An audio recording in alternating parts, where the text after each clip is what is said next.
Well, hey there. I'm Lee Meadows, and this is a video in which I overview some of my favorite instructional technology teaching techniques. And I have to start out with Edmodo. Edmodo is the Facebook of teaching and learning. It's free for use by teachers and students. I've been using it for several years, and I really like it. I'd like to give you a full overview of Edmodo, but you can find that elsewhere. Also, you see these pictures? I've actually got my Edmodo screen filtered only by my post because I don't want to break my students' privacy. You're in one of my live courses right now, and I've got 21 students in there, but I don't have permission to show you their pictures, so I can't show you everything going on with Edmodo. Trust me, it works great. And if you want to know more about using Edmodo, Edmodo has this great help manual where you can find out all kinds of things, even as simple as how to sign up as a teacher. Check Edmodo out. It's a great platform for communicating with your students. Next tool, Prezis. Are you familiar with Prezis? I looked at them once and immediately abandoned PowerPoint. A much more powerful presentation tool, much more modern, and it zooms. Here's an example. Well, hey there, and welcome to another week of our class. This video is designed to give you an overview of where we are since we won't see each other. I'm using my Prezi. You saw it on the last time, but this is a different order of different elements. Prezi lets me change the order, the path through the content without changing the content itself. That's one reason why I like it. So you're thinking about this question. And some of you may have recognized that. So real quickly, Prezi lets me lay out content. That was my classroom management Prezi. But the content and the pathway through the Prezi are different, as I was saying in that video. I had laid out that Prezi, but on that video, I was going through it in a different order. Here's another Prezi. This one is one that I use with my science method students. I use it with them throughout the whole course. K through 12 teachers might want to use it with their students, one Prezi through a whole unit. I remind my students what the essential question is for the course. And then I would say, remember how in the first month, we worked on inquiry, and remind them of a lot of the pieces of information that they saw down here, but I wouldn't go into that at that point, just reminding them.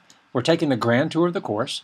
Then I would remind them of another focus question in the course, science understandings, and all of the pieces that were involved in the course. Now, heads up, see this piece right here, Atlas? You're going to see a video on that later on how I would have given instruction on that piece. Remind them of another piece of the course that we've already covered. And then what I like about the Prezi is then as I've reminded them of everything going on in the course of the unit thus far. And now in this section, we start diving in with the zoom feature of Prezi into specific content where I would be overviewing for them how we're about to go into approximate fit and some of the details of that, and then going into status change and some of the details of that. If you are trying to teach conceptually, like so many teachers are now, Prezi can be a great way to help bring the students back again and again to the big picture. YouTube, third technology that I use all the time. YouTube is like a Swiss Army knife for me also because it lets me get all kinds of video instruction out to my students. There's my video panel, and you may be noticing that a whole lot of these are talking head videos, and they are. So I use announcement videos often with my students. Good morning. Happy Monday. Hope you had a good weekend. I did. I had a good Father's Day. My sons came over, and my older son is a newlywed. Sat back there at that yellow table, They cooked dinner for me, and we just had a good time. Quick thoughts on today. Tomorrow, I'm going to give you a bigger, we're going to step back, connect with the whole big picture of the course as we start our next learning topic. Today, just to make sure you know where we are wrapping up our first learning topic, learning styles and multiple intelligences. Okay, some of you are, if you teach full-time in a face-to-face classroom, you may be thinking, why would I release an announcement video? You wouldn't. You'd be making those announcements live. But when I teach blended and online classes, these little 2-3 minute talking head videos work well for me to be able to communicate information to my students quickly and keep them on track. I never edit these videos. If I make a mistake in them, I just start over because remember, they are quick. Another way I use YouTube, though, is not a talking head video. Sometimes this one is going to be me, but it's not the quick one. This is for announcements. This is about information that I want them to learn. So what's the difference between inquiry and problem-based learning? It's a question that I've had teachers ask me often when I introduce the approach. And honestly, it's a good question because the approaches are similar. But there is one key difference. So this video would be used with science teachers in a professional development workshop or with my science method students. I'm here at Jones Valley Teaching Farm in the heart of Birmingham, Alabama, because I think being at a farm, especially an urban farm, will give us some insight on the differences between the two. So often when I'm planning an instructional video, I try to find a setting like the farm for this one that helps me communicate the ideas that I'm trying to communicate. And I think it's more effective than just the talking head video where I'm sitting in my office or on my front porch. So that's how I use YouTube videos. I use them in a whole lot of different ways, but they're almost always coming from my iPhone loaded up quickly to YouTube so that I don't have to manage another platform. Next instructional technology that I use at times is flipping the classroom. Now, flipping the classroom, you can find all kinds of stuff on the web about it. Many teachers out there use it a lot more than I do. Basically, the flipped classroom is when, rather than lecturing in class and then having students do individual practice on their own for homework, you flip the lecture out into the homework section, and then you use the class time for interactive things that couldn't happen during homework. So the best example of the flipped classroom that I can give you is Paul Anderson, a science teacher at Bozeman High School in Bozeman, Montana. Here's a taste of what he does.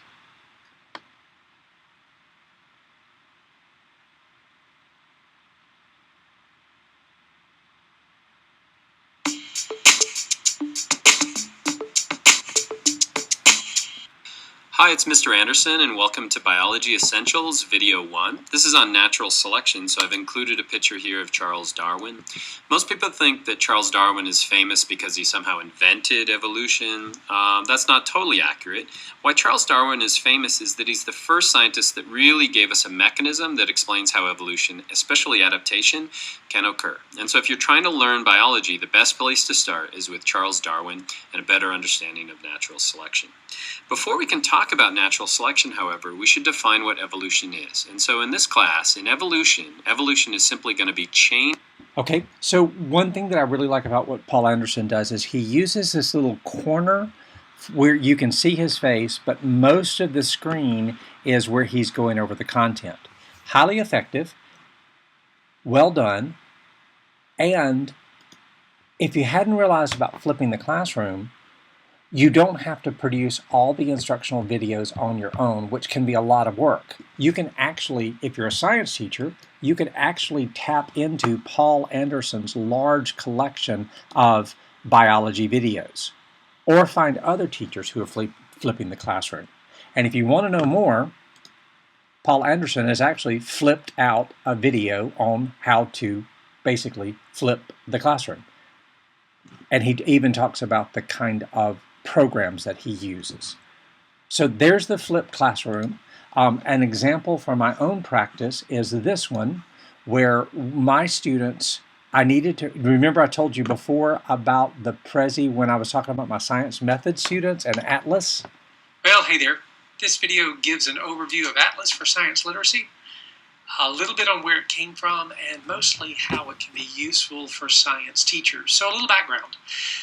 In America, we all know how to teach facts. Science teachers know how to do that, and they know how to assess that. But how do you teach?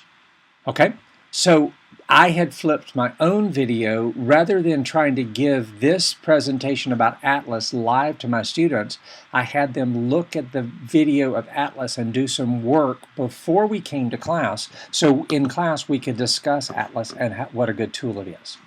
Okay, two more quickly. I'm going to close out some tabs here so I can get to them easily. BYOD. Are you familiar with BYOD?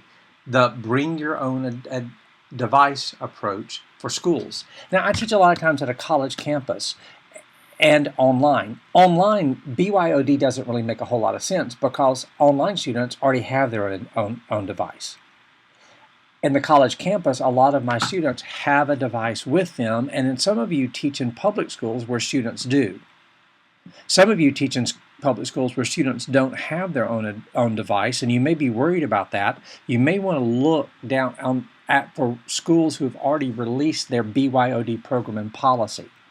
BYOD, what I really like about it is when students have a device in their hand, they have a portal to all of the information on the internet and can use that in an active learning sense in the classroom.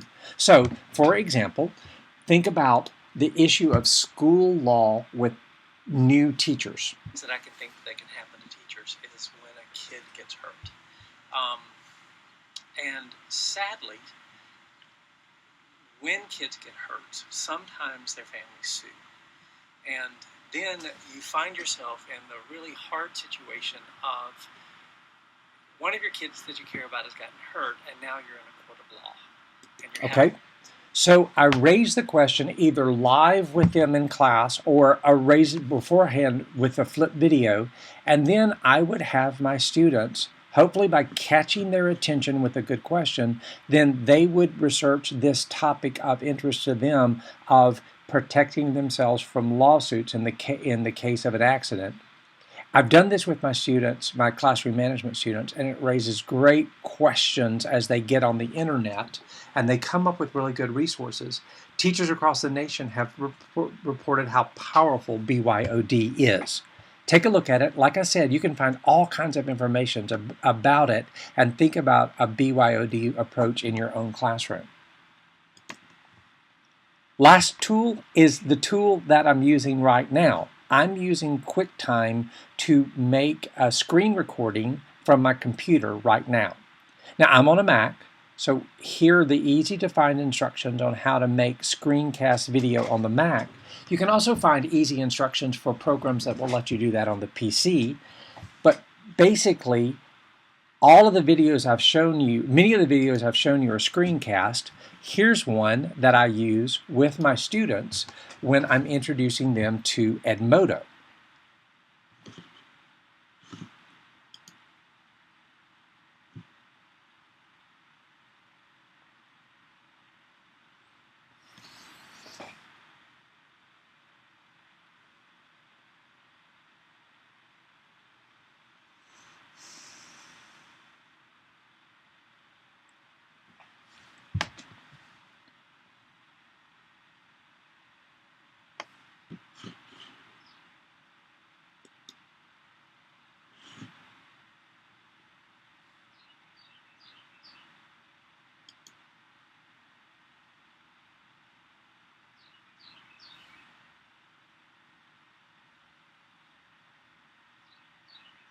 Well, hey there, I am Lee Meadows, and in this video, I give you some key tips about using Edmodo to learn well in a class. And the first one is right up here, it's the notifications panel. When you move into Edmodo, that's going to be closed, but if you have new notifications, So hopefully that makes sense. I was just using, in this video, I was just using the web, my Edmodo page, and clicking through and talking with my students about it, and then using QuickTime to record what I was saying on the video.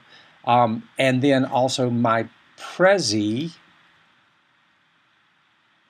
that I've done previously, the This Week Prezi, that was also a screencast being shot with QuickTime.